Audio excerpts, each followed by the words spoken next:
Watiko. Awusikudisa munhu history. Abaya. Ukachengeta levels. Ukuchikevu. Ukunyeba. Taura tori kana tara chokwadi.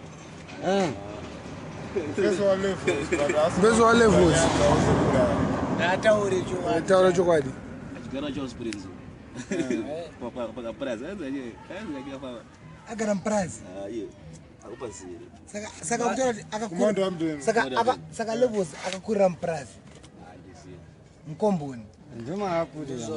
Mkomana mkomboni. Mprazi rikupiro. Mount Abdeni rutauro. Oh ya kuma prazi. Mabaranza maridima anenge achibika chiti. Mabaranza.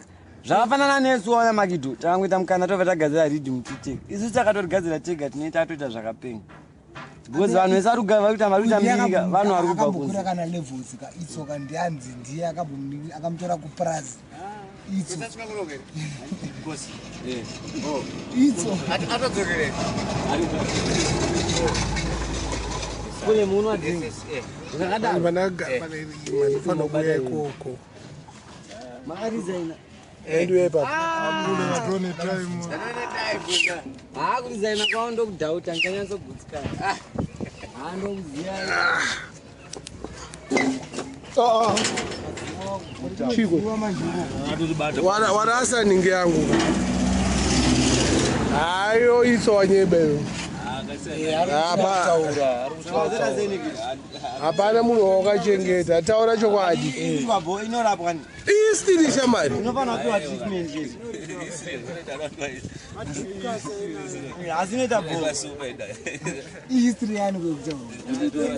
Anzi history. Ngeri yangu. Ana vona urongo agumbuka Hayo andene naye kokwe. Akustanza ndikudisa chisport. Ndoda ngeri yangu. Ndongochora nyaka ngochora. Daga. Tatazova mandani sabara. Ngobanya Kubiswa. Tona. Angazapo. Angasati. Aizotanga kutorwa muofisi mangweni. Ndi social media. Oh. Saka akadzidzira ngiri mako. Ndikatozomutengesera first computer yakatanga kutoita iyi. Ndakatotengesa. Kana anozvitaura.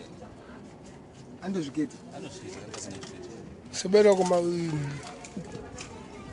Tochitaura ukasangonyarara unongoseka ipapa. Hai, tochibvunzawo. Sebera kongo. Alevusi. Iyo makide sebera kunompinza bisi. Titaurire titipe. Wati. Taura tenzo kubunza warobunza. Eskwera. Ayo taranyako yalevusi. Kuti nditara ndaitozwa inini ndakatobonoza kugara naye mumusore nguva yakareba achiuya every day. Okay. Aichikora kumaprazi. Aigara muprazi. Mount Abdeni akusi maprazi. Maprazi. Pachiva. Mount Abdeni kumaprazi shamwari. Maprazi. Akataura dance. Maprazi. Pai. Katato malevo. Aman. Sister right. But yano makaonera mututaura nyaya. Kanto bwendeko. Anotoziya zita rako. Inini andozise. Auya madman. Auya usade vivi. Auya madman. Auya madman. Ya tizarasta. Marizana to jambira. Tizarasta. Kamwana ako. Kachema. Oh, aba taitswa nyaya levels. Now pick up two spot. Yeah. Pick up Fantan levels, same Chris. DJ Ribe. Yeah. Pick up Okay,